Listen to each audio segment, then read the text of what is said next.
as we have moved now into the investigation phase of this tragic incident. I'll be making some prepared remarks and will not be taking questions. My name is Chief Sean Barnes, Shonbarnes, and I'm the Chief of Police for the Madison Police Department. The past 24 hours have been a flurry of emotion, sadness, anger, disappointment, grief for the Madison community. We were brought together by a tragedy, and today 3 families woke up this morning to a world without a loved one. That can never be outdone. In the midst of this tragedy, our community has come together in an incredible demonstration of support from Madison and indeed the state of Wisconsin and our nation.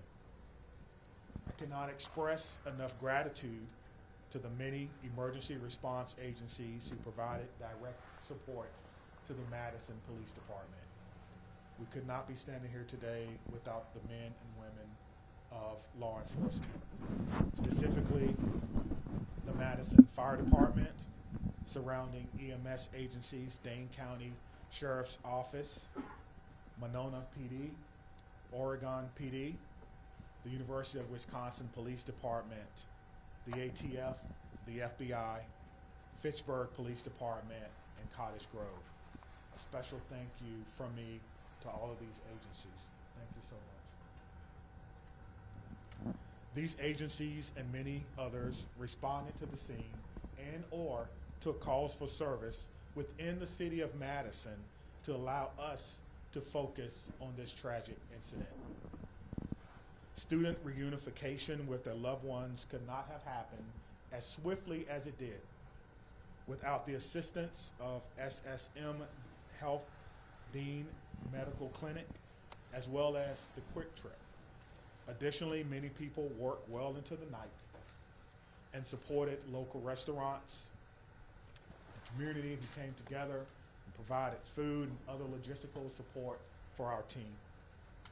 Yesterday, we came together as one team, as one Madison, as one country, and we should feel incredibly proud about our response. I'll be providing some updates at this time, but before I do that, I'd like to provide an important clarification.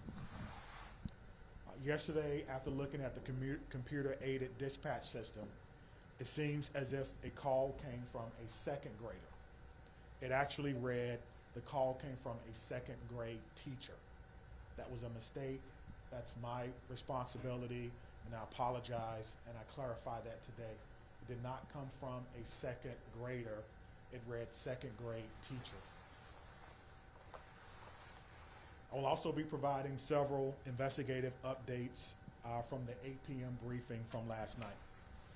The Madison Police Department is committed to transparency and will continue to release information that can be used to improve public safety. This must be balanced against our commitment to the victims of this horrific crime and the need to do a thorough and complete investigation. As a result, I recognize many of you may have questions that I cannot answer at this time.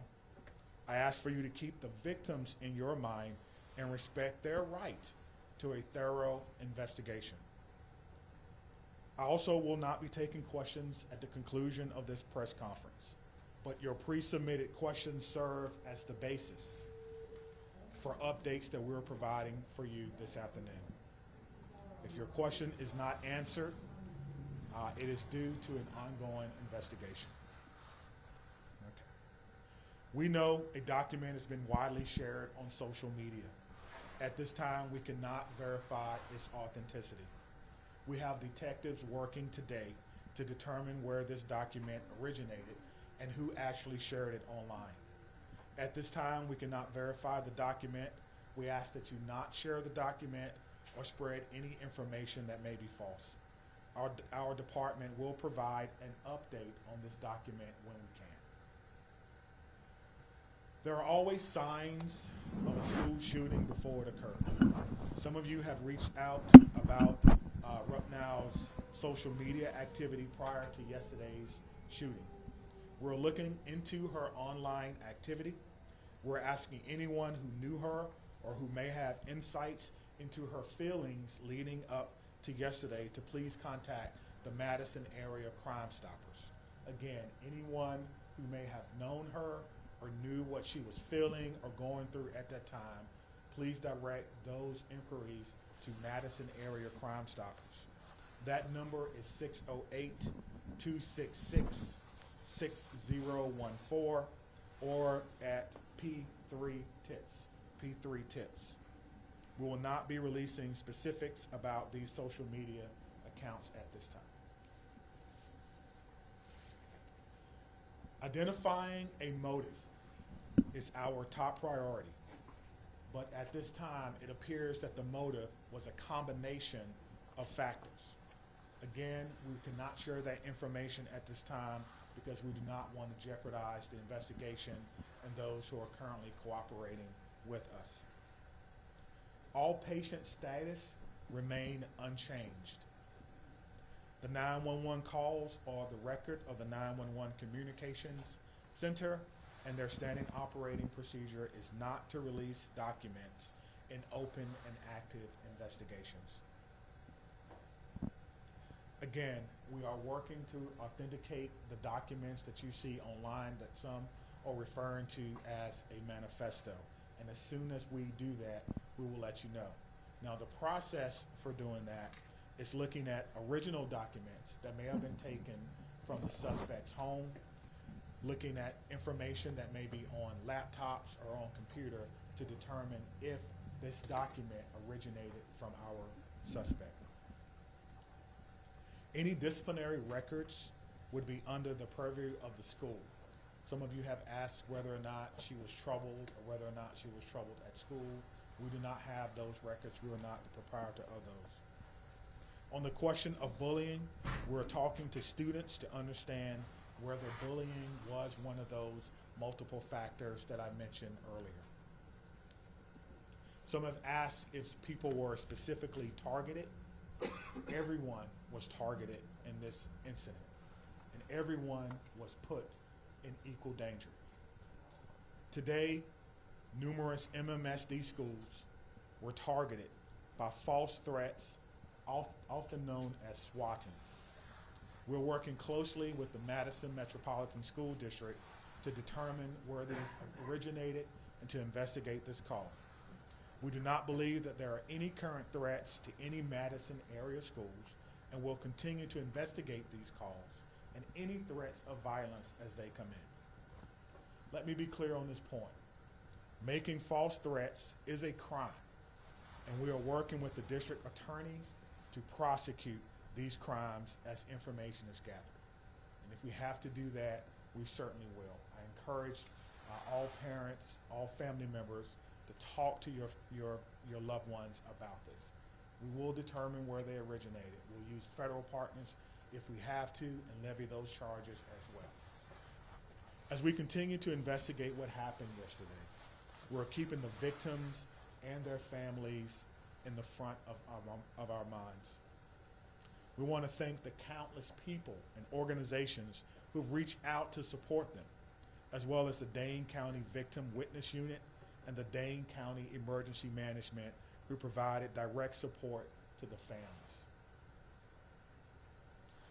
To the Abundant Life Christian Academy, this is a hurting and haunting situation, and the many survivors will need our continued support, and we pledge to give them that in the days, months, and even years ahead.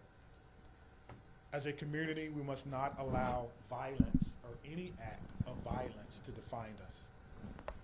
We refuse to allow hate or destruction to win in this city, but rather we will honor our survivors, our victims through love, support, and the Madison way. Please continue to take care of yourself and take care of each other. At this time, we have several officers who are working today who was working yesterday. They were given the opportunity to stay home, what we commonly refer to as an administrative day. They were offered peer support, emergency assistance program through our city. Those officers chose to come to work today and serve their community. So at the end of my remarks, I'm going to find each and every one of them, personally shake their hand, and thank them on behalf of a grateful city, and a grateful administration, and a grateful department and profession for their act of selfless public service. Thank you.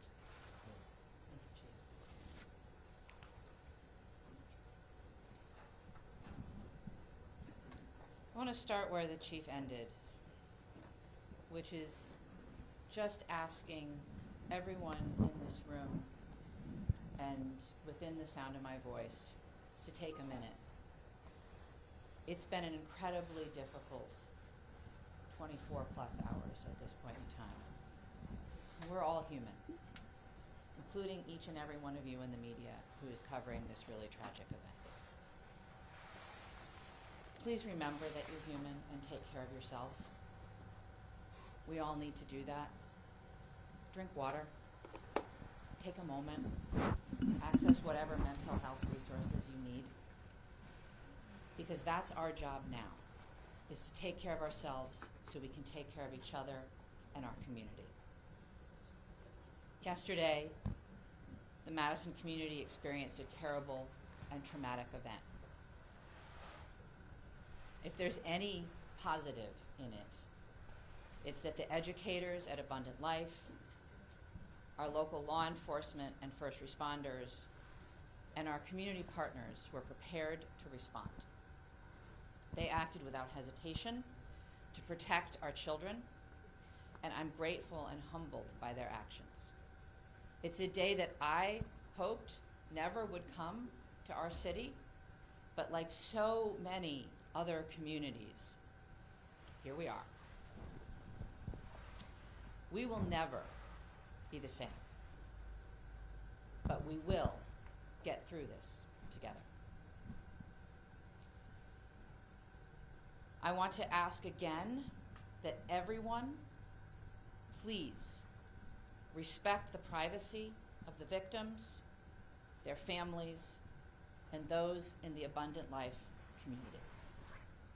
Right now, our full focus is on caring for those impacted. First and foremost, the victims and their families, the Abundant Life students and educators, our first responders, the students and educators across the city who woke up this morning and went into a school building not knowing if they would come home tonight. The incredible bravery of that act. All of our students and educators are feeling scared and vulnerable right now. We are also trying to care for our whole community, because I believe we are all fearful and grieving and impacted. The City of Madison is working closely with Dane County, with community partners, with state and federal government resources to provide support and counseling to all those affected. I want to direct folks to a new city resource website that's available at cityofmadison.com/resources, which includes trauma-informed community resources, updates, community mental health resources, and information about vigils, other public events, and where folks can donate to support the Abundant Life families in our community. I want to highlight two things that are also on that website, and once again, that website is cityofmadison.com/resources. If you wish to support the families, the request is that come in the form of financial support through a site set up by the United Way of Dane County. You can visit unitedwaydanecounty.org, or you can text HELP for ALCS to 40403. Again, that's HELP numeral 4 ALCS to 40403. The community is also invited to a vigil tonight by the Vel Phillips statue at the Capitol at 6 p.m. Again, that's at the Capitol building by the Vel Phillips statue at 6 p.m. I would ask that everyone, and particularly the folks in this room, please avoid spreading misinformation, particularly via social media. Please vet what you share, even if your wish to share is well-intentioned. There's so much that we do not know at this point, and we have to allow law enforcement the time and space for a careful and methodological investigation. Let them do their jobs. And above all, please respect the victims, respect the families, respect the school community, particularly on social media. I want to say a huge thank you again to all of our partners and those across the country who have reached out offering support and well wishes, including President Biden, who I talked to yesterday, Senator Baldwin, who I talked to yesterday, Congressman Pocan, Governor Evers, who called, and many others at every level of government and all across our community. I want to thank most particularly our first responders and everyone who mobilized yesterday to help, and certainly Madison Police Department and the many law enforcement agencies that were mobilized, the Madison Fire Department, the Sheriff, the State Patrol, the FBI, the ATF. I want to thank our hospitals that cared for the victims and the medical staff there. I want to thank Dane County, in particular Emergency Management and the Victim Services Unit. They have been incredible. I want to thank SSM Health and the Dean Clinic. They, without hesitation, made their facility available to us. They canceled all appointments. They rearranged the facility. They put their staff at our disposal to make sure that the Abundant Life families could be reunited with their students. I couldn't be more grateful to them. I want to thank the United Way, both for setting up the donation site and for mobilizing resources across our community. I want to thank the Red Cross and the Salvation Army, the religious leaders who came to the reunification site yesterday from across our community, and all of the community organizations and businesses that donated food and resources to the families and are still now offering support for our community.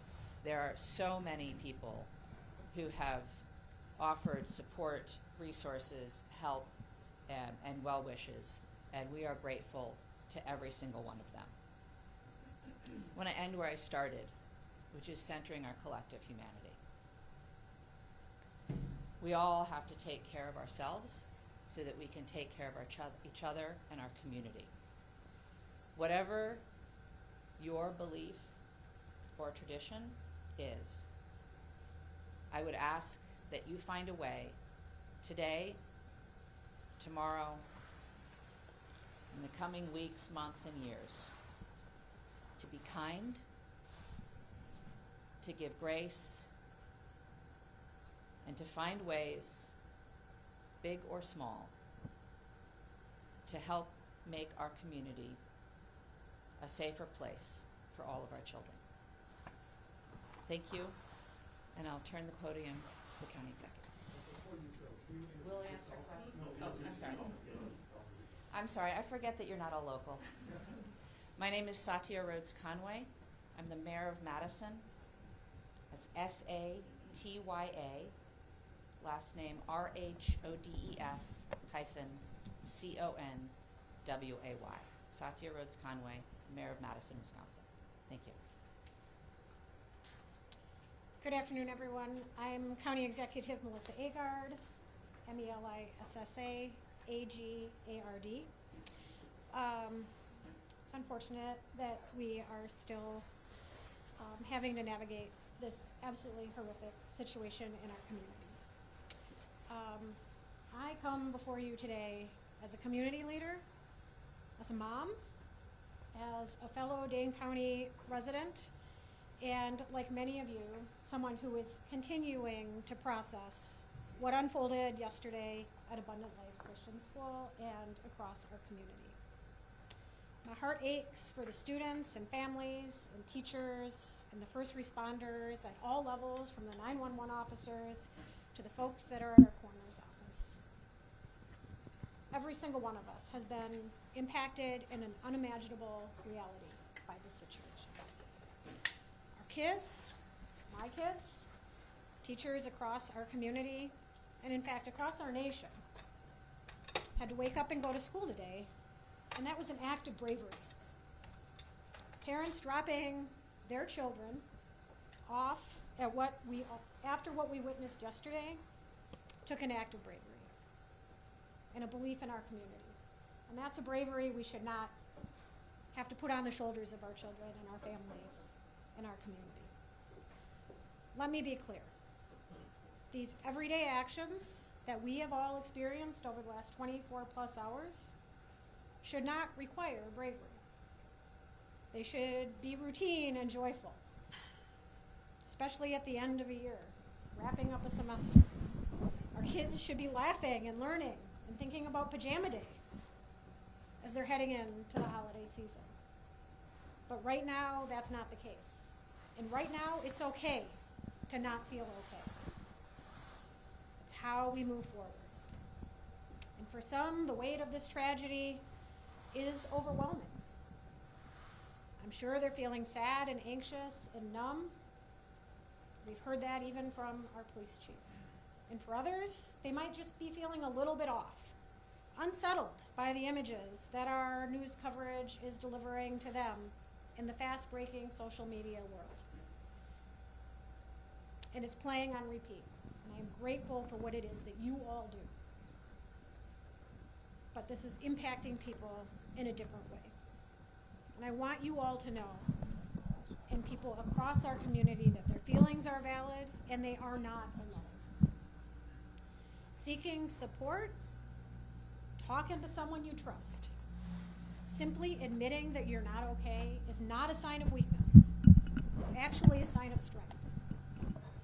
And whether you're feeling hopeless or scared or just not quite yourself, know that there are resources here in Dane County and in our community that will be here and continue to be here to support you in order to help people move forward through the healing process. Believe me, we are in this together. That is the Dane County way.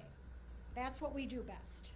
Through painful conversations and tears and hugs and vigils, we're going to heal.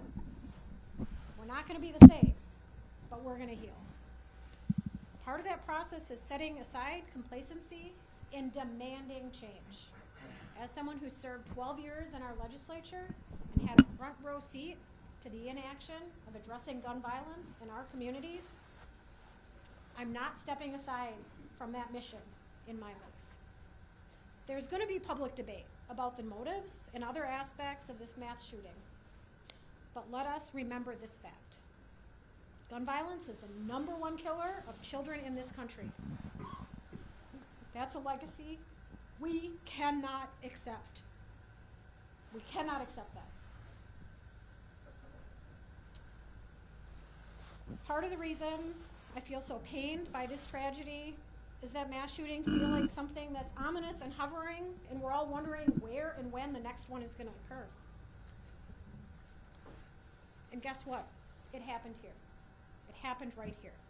And I am so proud of the folks that I work with at the county and that the mayor works with in the city and our partners at the federal, state, and local level, and how it is that we've stepped up and responded to support people. Could we do better? Could we do different? I am sure. But did we do well? I am proud of the work that has been done in this community over the last 24 hours. And I assure you all today that we are going to continue to work like hell to stop future tragedies and to support our community that has been harmed by these actions. And for anyone that's out there listening, anywhere in this amazing world that we live, whether you're grieving or you're scared or you're angry or you're unsure or you're curious, take care of yourself, take care of the people who you love and whose lives you touch. Talk to someone. anyone. If you're not comfortable calling a number, there is someone in your life you can reach out to. No one is alone through this. We are strong in Dane County, and together we're going to get through this. And I know that there are questions that we all want answers to. And I am hopeful that we will have those answers sooner than longer. But please give us the time to do this right so that we can learn how to prevent this from happening in the future and support those that have been most impacted in our community.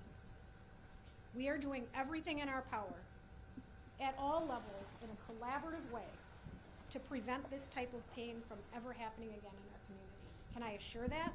No, but we are going to work as best as we can to that end. So thank you to each of you for carrying these stories, for taking care of yourselves, and for delivering these messages to the people in our community that just want one more piece of information. Thank you for being here. Right. The county executive and I will take some questions. We obviously cannot answer questions about the investigation, but happy to take others, and we'll turn to Dylan. Sure. Lucas from the State Journal. Perspective, as a former lawmaker, you can talk generally about what the laws are within Wisconsin in terms of children's access to guns. Our laws in Wisconsin are far too lax when it comes to access of guns by children. And I do believe that we should have safe storage laws. We should have background checks. We should have red flag bills. We should be providing adequate support for everyone in our community when it comes to behavioral health. People should not be waiting when they raise their hand and ask for help. And there should not be stigma surrounding people who are asking for that help. Our schools should be adequately funded. Our Department of Justice has an Office of School Safety. They don't have enough resources, and that is on the legislature. There is a lot of action that can be taken in the Wisconsin State Capitol, but this is a conversation that needs to happen from coast to coast. We need partners in our federal government to also address this, because states have borders and people can cross them. And Maddie from WISD. As public officials, can you speak to the process of vetting information before sharing it publicly, what that looks like behind the scenes? We can try. I think it depends, but we have a process within, obviously, both police and fire have public information officers who work with the principals to gather and vet information and share it out. Similarly, in my office, we have a communications manager who works with us. In terms of the investigation, I can't really speak to that process, but there is a process within law enforcement to decide what information can be shared that won't jeopardize the investigation, and then to do our best to verify information before we're sharing it publicly. Obviously, in an event like this, there is a lot of chaos, and it can be difficult to parse out where information is coming from and how accurate it is at any given time. And so in a developing scene, sometimes we will share information that's not 100% correct. But as you've seen already, the chief comes back and tries to give out the best information we can and correct any mistakes.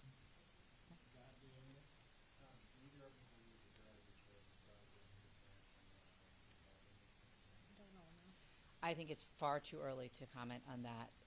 As the investigation proceeds, I think law enforcement will take the steps necessary, but we don't know nearly enough yet.